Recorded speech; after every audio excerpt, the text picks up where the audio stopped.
Hello ladies and gentlemen, in this video we'll learn how to create a custom navigation transition using React Navigation.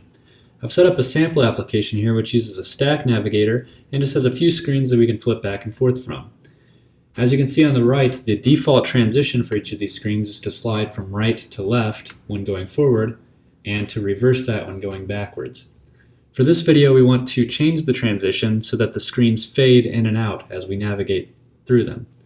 In order to accomplish that, we need to do three things. First, we need to define our transition. Second, we need to create a navigation configuration object which uses our transition. And third, we need to assign that configuration to our navigator. First, I'm going to set up the outline of those three things, and then we'll go in and fill in the details. So the first step, as I said, was to define the transition itself. So let's create a variable called fade transition. This is going to be a function that takes an index and a position parameter and returns us some sort of transition object that we'll fill in just a second. Next, we need to create our navigation configuration, so let's create a variable called navigation config. And this is a function that will return us the configuration. And finally, we need to assign that configuration to our navigator. So here's my stack navigator.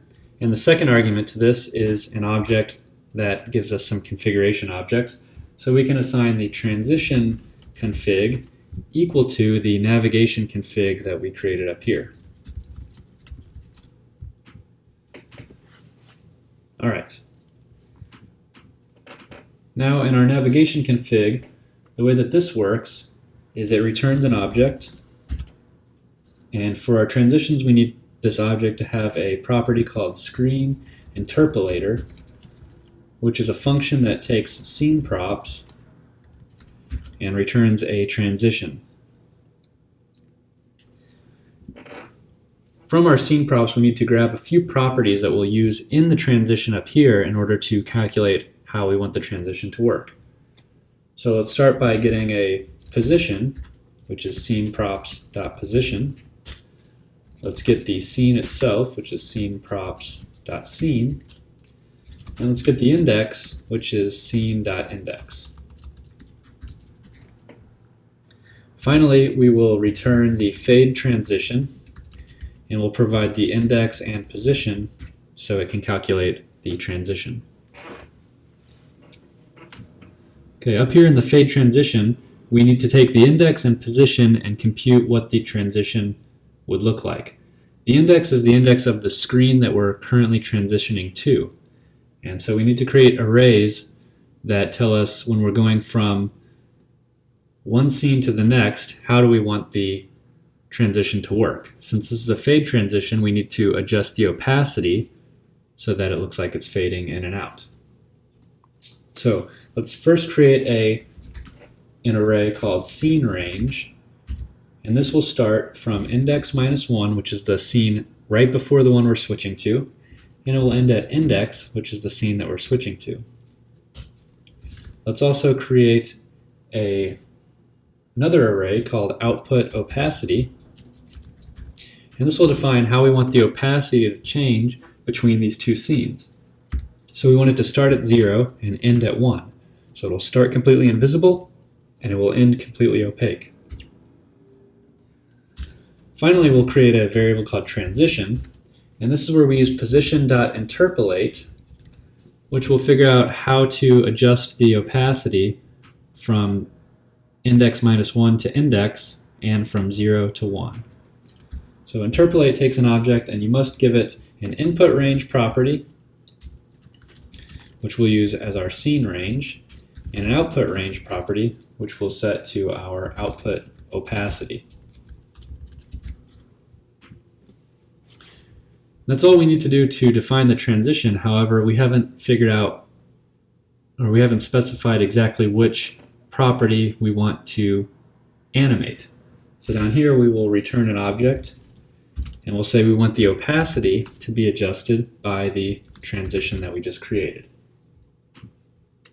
And that should be all we need to do in order to create a custom fade transition, so I'll save and reload.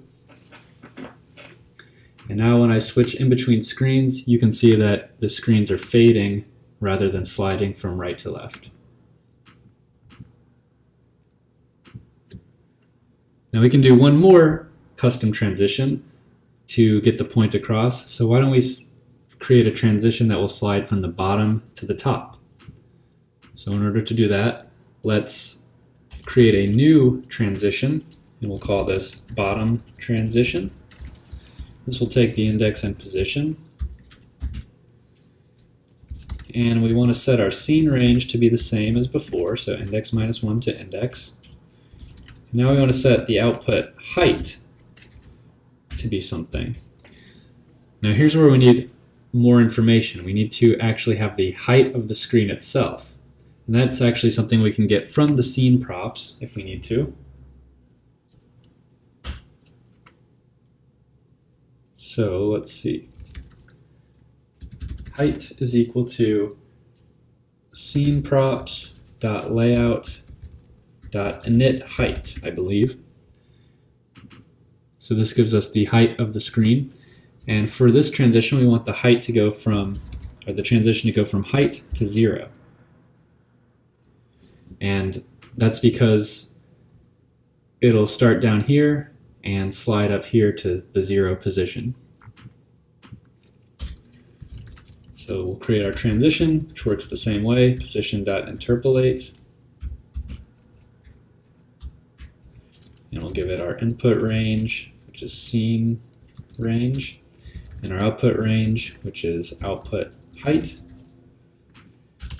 And in this case, instead of saying that our opacity is defined by that, we'll say we want the transform to be defined by that. And this one you gotta do a little bit different. You give it an array of objects, and you set the translate y equal to the transition that we created. Okay, down here in our navigation config, we can comment out our fade transition and instead return a bottom transition, which will give the index, position, and now we need to provide the height. So I'll put it there, and I forgot to change this, so now we're inputting the height here.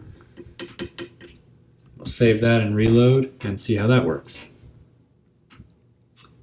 Okay, now you can see that they're sliding from bottom to top. They have kind of a strange black bar at the top of each screen, and the way that you can fix that is by updating your scene range to go from index -1 to index +1, and then just setting the height there to be 0. So if I save and reload that, we shouldn't see the black bar anymore.